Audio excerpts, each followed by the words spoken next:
sabi ko, magre-rental na ako ng sarili kong bangka.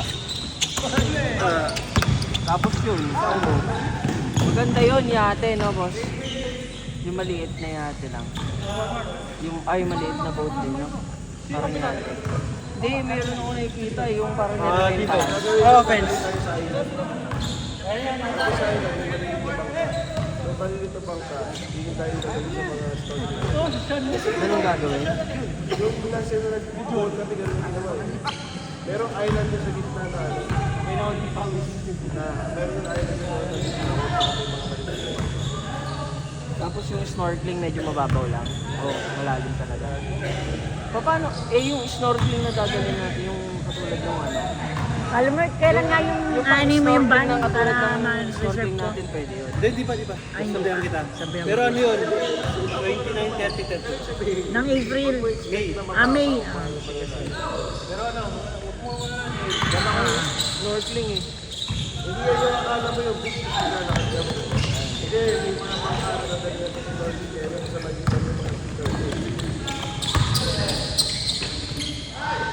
Pero baka, ewan ko lang kung yun yung pare yung ano yun pero kung pare yung ang katulad ng Ayun yun. Kasi may tinatanong tayo kasi kung may snorkeling o wala di ba? At ata ng 1,000. may area doon tapos parang may kanya mga area kung sino yung mga bangka. So kung may narin sa si Sir Lloyd, sa loob mo, bayad ako 15,000. Dito kami. Sino kayo dun? Si ate mo, si Ate Jen, tapos yung anak niya. 5 kami, tapos plus isa yun lang.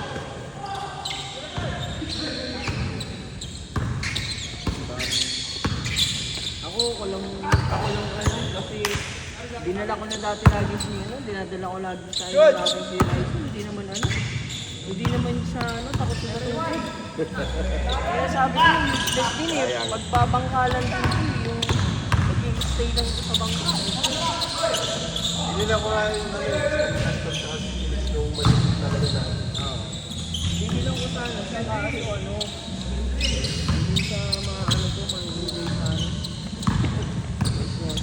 Hindi na ako talaga para makita. Sa beach lang yun, tsaka sa swimming pool yan nag-i-enjoy. Sa naman ano lang.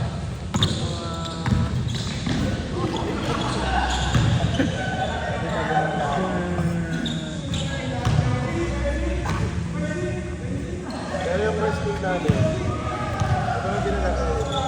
Pero yung pareta ng bansa ay parang 5.